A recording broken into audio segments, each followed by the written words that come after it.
Hello everybody, Éric Grenier here, and welcome to the fourth episode of the Writ Podcast. So we have to start in Nova Scotia this week, of course. That is where Premier Ian Rankin dropped the writ on Saturday for an August 17th vote.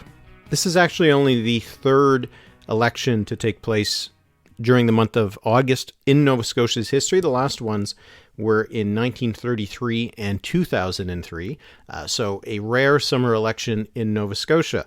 Now, the province was due to have an election. The last one was in 2017, and Nova Scotia is actually the only province without a fixed election date law. So Rankin had until next year to call an election, but generally speaking, you have an election every 4 years. So Rankin decided to call the vote during the summer. And there is, of course, lots of speculation about what impact this will have on the federal election, if it happens, when it will be called. There hasn't been an overlap between a provincial and a federal campaign since 1979. So we'll see if Justin Trudeau will wait until after the election is over before calling a federal campaign, or if he will have some overlap. There's only 11 seats in Nova Scotia, so it's not that this provincial and federal campaign would overlap for a lot of voters across the country, but it is certainly one of the considerations. Now, just to set the table a little bit, in the 2017 election, the Nova Scotia Liberals were re-elected. They won another majority government. They took 27 seats to 17 for the Progressive Conservatives and 7 for the New Democrats. Now, since 2017, 4 more seats have been added to the Nova Scotia electoral map. The Liberals would have won 3 of these extra 4 seats, and the PCs would have won 1 of them. So the map, it's getting a little better for the Liberals, but not in a dramatic way. They need 28 seats for a majority this time, so they do actually need to win a greater number of raw seats than they did last time on the slightly smaller map. Now, we don't really know where things stand in the province in the polls, because we haven't actually had a poll out of Nova Scotia since May and June. And those polls that were done back then in the spring, they showed the Liberals way ahead, but by very different amounts. There was a poll by Narrative Research. They had the Liberals ahead of the PCs by 28 points. That's a lot. Now, the Angus Reid Institute, which does its own quarterly polling as well, only put the Liberals ahead by 9 points. Now, this was consistent with each of those pollsters' past polling, that the Angus Reid Institute tended to have less of a lead for the Liberals, and the Narrative Research had a wider lead. So we don't really know where things are. We have to wait and see whether we see new numbers from both of these pollsters in the next couple of weeks, and if so, if we see big changes from where things were in the spring. Now, Rankin was just named the leader earlier this year. He replaced Stephen McNeil, who had led the Liberals to their first win back in 2013, and he had been leader of the party even well before that. So Rankin is a new face for the Liberals. He's a young man. He's in his mid-30s. So we'll see how he's going to do, whether this is going to be the continuation of the McNeil government or a new face that gives the Liberals a bit of a rejuvenation. The PCs are under Tim Houston. He is a new leader for the PCs. This is his first campaign. He's been an MLA for a little while. And the New Democrats under Gary Burrell, he's the only one who's been in a campaign before. He ran in 2017 and he led the party there. And the NDP is actually the last party to govern Nova Scotia before the Liberals. It was the Liberals who defeated the NDP government of Darrell Dexter back in 2013. There's also the Green Party. They're not a huge force in Nova Scotia, not like we've seen in the last couple elections in neighboring New Brunswick and in Prince Edward Island. But at last count, they have a half slate. We'll see how many more they get before the campaign period is over. There's also the Atlantica Party, which is a small party in Nova Scotia, and we'll see how many candidates they're going to have. There's a couple independents as well. We'll be watching pretty closely the campaign in Nova Scotia, and once we have some more polls out of the province, there'll be lots more to talk about. Well, it wouldn't be a podcast if we didn't discuss the Greens and what's been going on with them. It does seem like every week there's been a new development in the story related to Annamie Paul's leadership. The last story is finally for Annamie Paul, a positive one, that the federal council that is going to be replaced, or a lot of it's going to be replaced soon, has decided that it is dropping their push to test the confidence of Annamie Paul's leadership and also are dropping the review of her membership. Development just in the last week was that the Greens were considering whether to revoke her membership, which would have disbarred her from being leader of the party, as sort of a technicality to get around the non-confidence votes and all of that. They've also dropped that. So it does seem that, at least for the time being, Annamie Paul's leadership turmoil is over, though we did see some unhappiness from Dimitri Lascaris, who finished second in the Green Party leadership, wanting to know why these moves had been suddenly dropped. So it does seem like there is still going to be some voices within the party that are criticizing Annamie Paul and how this is all unfolded. But for the time being, and let's remember, an election could be just a few weeks away, it does seem like Annamie Paul does not have to worry about that in particular, that her leadership is going to be removed from her in the next couple of weeks. This isn't, though, a party that is by any stretch united behind her or within itself. So that, I think, is going to be a bit of a problem for the Greens. The Greens have always run more localized campaigns, more regionalized campaigns, focusing on a few ridings across the country that were winnable rather than trying to run a national campaign. But I think we're going to have to see even that's going to be much more of a factor here, because there's going to be the campaigning of Annamie Paul. Is that going to be tied into the campaign that's taking place across the country for the Green Party? I don't know. I think this has had an impact on Annamie Paul in terms of her popularity, in terms of the popularity of the Green Party. Before Janica Atwin, the Green MP for Fredericton, crossed the floor to the Liberals, the event that really sparked everything that's been going on for the last few weeks, the Greens were usually polling somewhere around 7-8%. That is where you would normally see them in a poll. Now we're starting to see polls that are having them closer to 5%, 5 or 6%. There was the Angus Reid poll we'll talk about later, had them just at 3%. So this is clearly having a little bit of an impact. Now, 1 or 2 points is not statistically significant, but when you're talking about poll after poll, and when you look at the patterns over the last month compared to where they were over the last months before that, there's clearly worse numbers for the Greens. This is particularly in the case in Atlantic Canada. It's now much rarer to see them in double digits in polls. That's a big problem, and it does tie into everything we've seen, that it does not seem to have helped the Greens by any stretch in Atlantic Canada. Winning in Atlantic Canada now looks a lot more difficult. They won't have an incumbent MP, but the party support also seems to be dipping. So hopes that they could break through New Brunswick and Prince Edward Island might have to be put on hold for now. For Annamie Paul herself, we did see some movement in her personal numbers, the Angus Reid poll. The last Angus Reid Institute poll before Janica Atwin crossed the floor, 23% of Canadians said they had a favorable opinion of Annamie Paul, and 31% said they had an unfavorable opinion. That's not great numbers. That -8 rating was better than the last set of numbers we saw from the Angus Reid Institute. Now, her favorability numbers have gone down by 4 points, which isn't huge, but her unfavorables went up by 11. So now 19% say they have a favorable opinion of Annamie Paul, and 42% say an unfavorable opinion. So it does seem to have hurt her own personal popularity. And since the Greens seem to have been banking on the potential for Annamie Paul to have a good campaign, have a good debate, and carry the party forward that way, she's going to be starting off a little bit on the back foot. So we'll see if she's able to recover some of those numbers, and if the Green Party can start to increase its support again. If it doesn't, then the Liberals are probably pretty happy about that in Atlantic Canada, and the New Democrats are probably pretty happy about that in British Columbia. Lastly, we have to mark it. Mark Carney not running. I know. It is huge news. So Mark Carney was speculated to be running in every single riding across the country, I believe. There had been, it became a little bit of a joke. Catherine McKenna not running again in Ottawa Centre could open up a riding for Mark Carney. Then there was a report that Karen McCrimmon in Canada Carleton probably not running again. Maybe that could be a riding for Mark Carney. And I also saw on Twitter some speculation that David McGuinty wouldn't be running in Ottawa South, and that could also open up a space for Mark Carney. Well, not going to happen. Mark Carney says he's not going to run if there's an election this year, and that means that if there isn't an election this year, we'll talk about where Mark Carney is going to be running next year. But I think there are a few Liberal hopefuls in the Ottawa area that are probably breathing a sigh of relief that Mark Carney will not be seeking a nomination in one riding or all the ridings in the Ottawa area.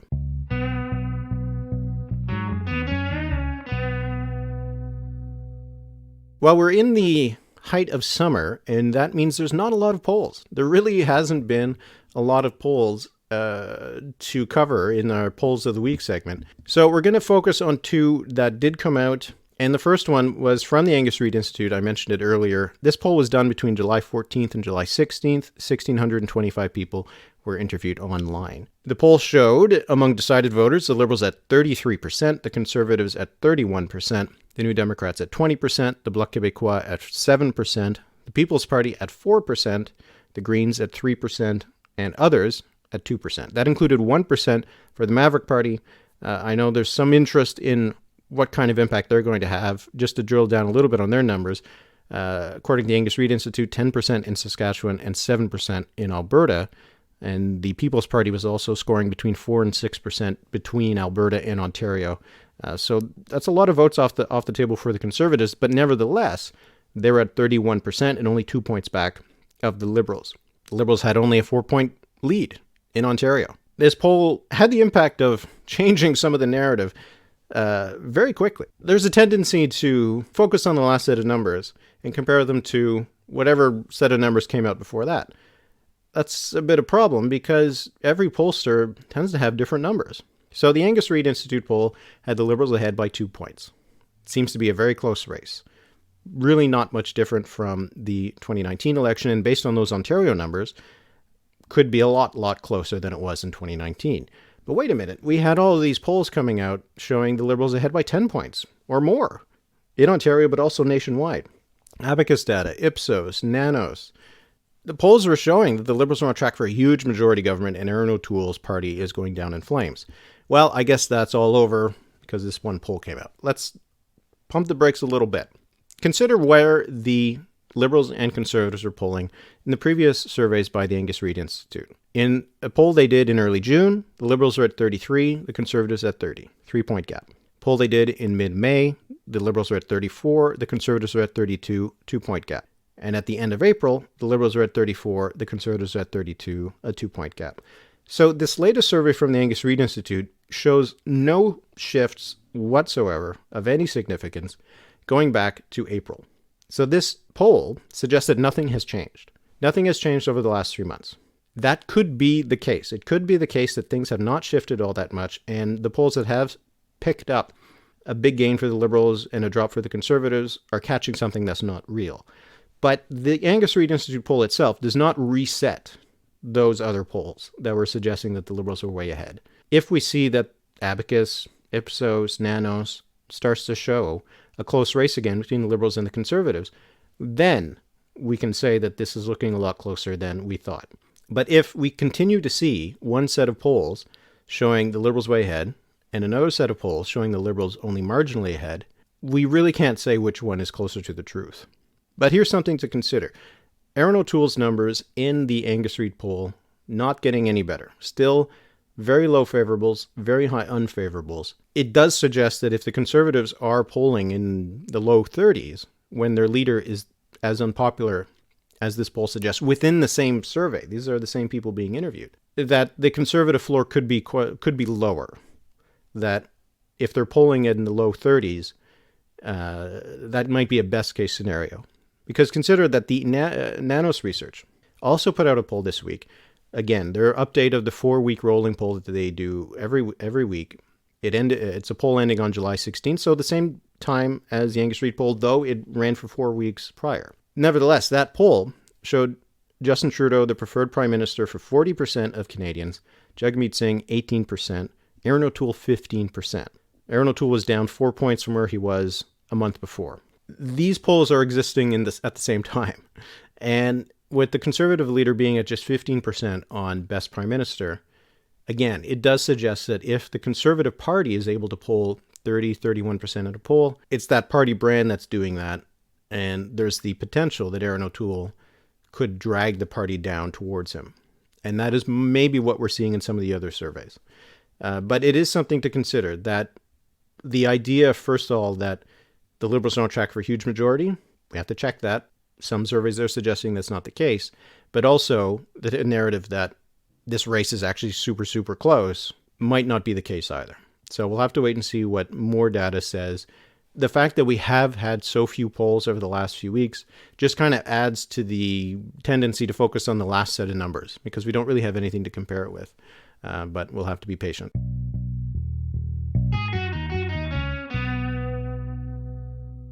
Now, the questions and answers this week, I wanted to just highlight two questions. I had some more good questions on Twitter. Some of them we've addressed in some previous episodes, so I didn't want to repeat myself too much. But to continue with the discussion just having about the varying polls, there's a question by Adam P. McDonald. On Twitter, he says, what accounts for the CPC polling being all over the place? Seems like it's always the same firms that have them stronger and the same ones having them always weaker. What accounts for variation among major polling firms? Now, we don't just see this at the federal level. We see this at the provincial level, too. I mentioned earlier the disparity between the two polls that we had done, that we had seen in the spring for Nova Scotia. We see this in Ontario a lot. There'll be some polls that have the PCs way ahead of the Ontario Liberals and the Ontario NDP, and we'll have some other polls that'll suggest the Ontario Liberals are actually either leading or in a close race with the PCs. So it's not just a federal phenomenon. We see this in a lot of polling across the country. Now, the reason for it, we can really just speculate. There's no real proof either way because we'll only know once an election happens. During an election campaign, we rarely see this kind of disparity. We don't often see 6-7 points between pollsters on a consistent basis. I think this is in part because during a campaign, people are a little bit more engaged with what's going on. There's fewer undecideds. There's less chance of getting different results because of how people are thinking about politics that particular day. But there's a number of factors that contribute to this. Whether any of them is the reason for what's happening right now, I really can't say. It is a puzzle. But there's a couple things to consider. First off, virtually all the polls we're seeing were being done online. Now, this means that they're being done from a panel of respondents, and different pollsters do different things to build that panel. Some more or less rent a panel from panel providers. Others have their own panel that they recruit people to. There can be differences in that panel that are difficult to really understand what makes them different, because while demographically they might look the same, they might be very similar to the population as a whole, there could be something politically different about one set of people in a panel versus another. There's the potential for how the question's asked. Are the leaders' names included? That can have a big impact. If a leader is well-known or popular, that might give the party a little bit more of a boost. If a leader is unknown, less popular, could hurt the party a little bit. How you weight the sample can be a factor. Whether you're weighting by education, whether you're weighting by past vote, this can have an impact as well. The simple fact of when the poll was conducted. Maybe you conducted the poll during a bad news cycle. Maybe it was a good news cycle for one leader. So there's all these different factors that come into play. But when you see consistently some polling firms showing one set of numbers and another polling firm showing another set, you have to conclude that it's something that is called house effects, or in sort of the polling aggregation world. The idea that different pollsters, because of the way they do their poll, the way that they weight their poll, that there's something slightly different about it, and it gives different results in other pollsters. There's nothing wrong with that, but it does mean that we can get a little confused about what the state of play really is. But as I said, I suspect that once we get to the end of a campaign, there'll be a little bit less of this kind of disparity, and the disparity that we will see will be the normal kind of margin of error differences. That is, of course, the other thing to take into account. Two polls that are different by 5 points for a party, they can both be true if you take into account the potential margin of error. Understanding, again, and I know this is complicated, but understanding again that online firms, because of the way that they do their polls, a margin of error can't be calculated in the same way when you do a random sample with a telephone poll. But nevertheless, the concept is the same. That margin of error will cause pollsters doing the exact same thing to have slightly different results. But yeah, I think this is one of those moments where we're seeing more of those house effects. And why it's the case, I can't say. But that's why it's really important to compare pollster to pollster rather than to different polls. If you're seeing trend lines across different pollsters, that's what's important, not whether a party's at 31 or 24. Another question, this one from Luke Cowan. What opportunities exist for the Conservatives in Quebec? I know early in the 2008 campaign, there were some polls that had them over 30 there.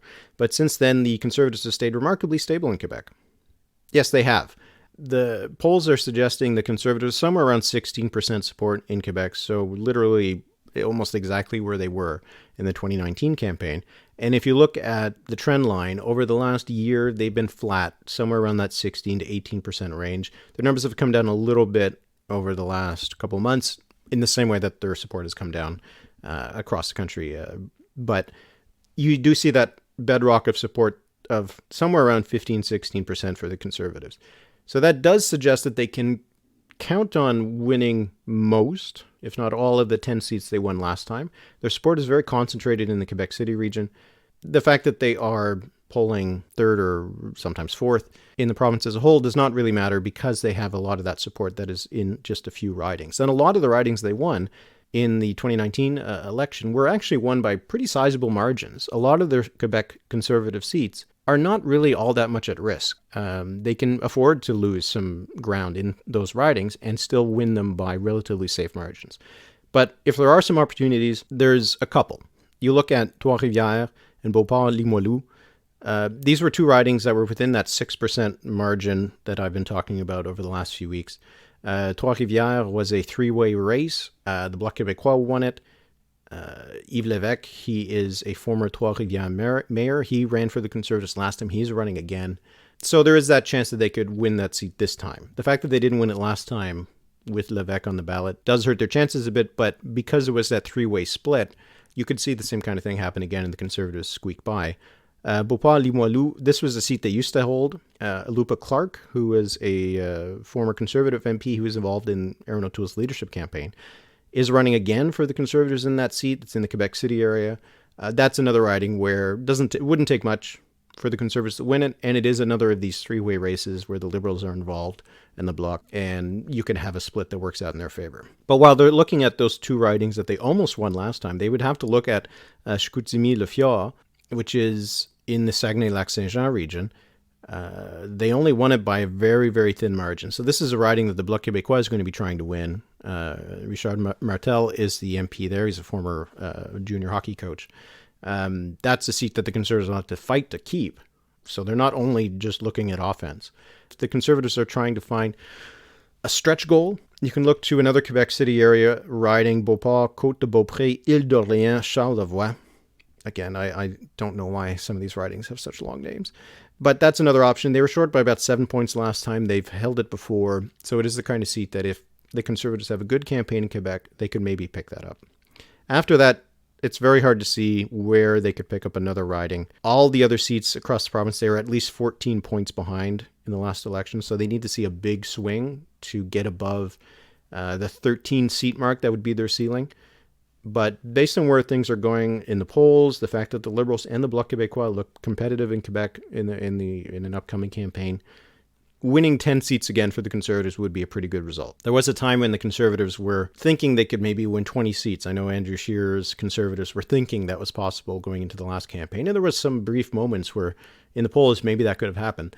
But I think right now, with the way the party is, the way that they're approaching Quebec issues, language issues with Aaron O'Toole, not that much better than Andrew Scheer, I think that if the Conservatives can retain their 10 seats in Quebec, that would be a good result for them.